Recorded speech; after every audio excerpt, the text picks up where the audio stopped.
शर्मा, राजकीय महाविद्यालय Dholpur, associate professor समाजशास्त्र। आज मैं आपको गणितीय माध्य या अर्थमेटिक मीन के बारे में जानकारी दूंगी। गणितीय माध्य या अर्थमेटिक मीन को निकालने की अलग अलग विधियां हैं। उसमें सबसे पहली है व्यक्तिगत श्रेणी। व्यक्तिगत श्रेणी इसमें इसकी विधि अगर हम देखें कि किस प्रकार से हम इसको निकाल सकते हैं, तो सर्वप्रथम जो हमें प्राप्तांक या जो मतलब डाटा मिलेगा उसका योग ज्ञात करेंगे, फिर आवृत्ति का योग ज्ञात करेंगे और उसके बाद में सूत्र x bar is equal to sigma M upon N का प्रयोग करके गणितीय माध्य ज्ञात कर लिया जाएगा। उदाहरण व्यक्तिगत श्रेणी में क्रम संख्या 1 2 3 4 5 6 7 8 क्रमशः ये है और इनके सामने है प्राप्तांक। प्राप्तांक है 10 12 15 17 18 20 22 23। अब जो आवृत्ति है उसका योग है 8 और प्राप्तांकों का योग है 137।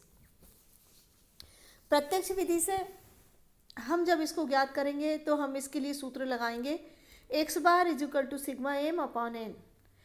सिग्मा इज इक्वल टू योग, m बराबर प्राप्तांक और n बराबर आवृत्तियों का योग। x bar is equal to 137 upon 8 is equal to 17.125। ये इसका आंसर है। अब यदि अगर हम इसमें शॉर्टकट मेथड अपनाएं इसी उसमें, तो हमें इस प्रकार से इसको इस विधि का हम प्रयोग कर सकते हैं।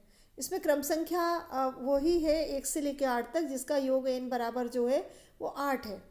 प्राप्तांक जो है उसके हम जो है लगभग जो मध्य वाला एक उसको जो है वो मान के किसी भी कल्पित माध्य मान के किसी भी एक मूल्य को g या कल्पित मान लिया जाता है माध्य। फिर इस कल्पित माध्य की से श्रेणी के प्रत्येक मूल्य का विचलन ज्ञात किया जाता है और इन समस्त विचलनों के योग को हम सिग्मा डी कहते हैं, वो ज्ञात कर लिया जाता है। माना हमने यहाँ पे 17 को कल्पित माध्य g मान लिया है, तो हम तो इसके जो है कुछ तो जो है वो घटते क्रम में है अंक और कुछ प्राप्तांक जो है वो बढ़ते क्रम में है। तो हम इनको जो है इसके ऊपर वाले जो है उनको माइनस में 15 माइनस 2 बराबर 17, 12 माइनस 5 बराबर 17 और 10 माइनस 7 बराबर 17। और कल्पित माध्य जो जी है इसको हमने 0 मान लिया। अब इसके बाद में नीचे में हम इसको प्लस में करेंगे, तो इसमें जो है प्लस करते जाएंगे तो प्लस 1 18 20 में 3 आएंगे तो प्लस 3 फिर प्लस 5 प्लस 6। अब इनका अलग अलग हम जो है इनका योग कर लेंगे विचलन के लिए प्रज्ञात करने के लिए। तो ऋणात्मक में जो है -14 आया और धनात्मक में +15, तो sigma D is equal to 1। अब हम यहाँ पे जिस सूत्र का प्रयोग करेंगे लघु विधि में वो है x bar is equal to G plus sigma D upon N.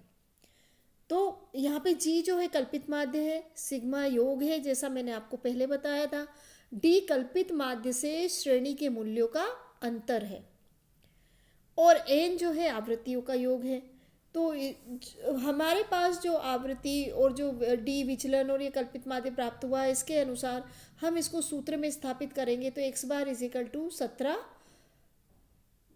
Plus 1 upon 8, तो बराबर 17 प्लस 0.125। तो इसका योग क्या है, इसका उत्तर क्या आएगा 17.125, जो कि हमारा प्रत्यक्ष विधि से आया था, वही उत्तर हमें इससे प्राप्त हुआ।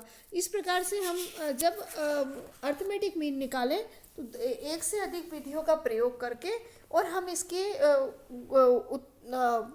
जो आंसर है उसको हम इस प्रकार से वो भी कर सकते हैं, टेली भी कर सकते हैं कि हमने जो निकाला है वो सही है या नहीं है। अब हम खंडित श्रेणी में अर्थमेटिक मीन कैसे निकालेंगे? मूल्यों का जो है उनके सामने की आवृत्तियों से गुणा करके सबसे पहले हम एमएफ ज्ञात कर लेंगे। उसके बाद समस्त एमएफ का योग वो होगा सिग्मा एमएफ, उसको ज्ञात कर लेंगे। फिर आवृत्तियों का योग एन ज्ञात कर लेंगे। अंत में सूत्र होगा इसमें खंडित श्रेणी में गणितीय माध्य के लिए x bar is equal to sigma MF upon N का प्रयोग करके गणितीय माध्य ज्ञात कर लिया जाएगा। जैसे प्रत्यक्ष विधि में यहाँ पे जो है m है 10 12, 14, 15, 18, 20 और 22 जो हमें दिया। एफ है, इनकी आवृत्ति है 2, 5, 7, 10, 6, 4, 2।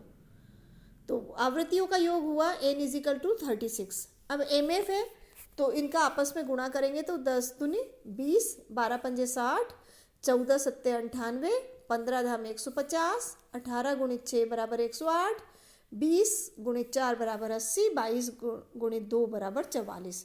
इसका योग आएगा 560। तो यहाँ पे जो है सिग्मा, जैसे मैंने पहले भी आपको बताया था, योग के लिए हम प्रयोग कर रहे हैं।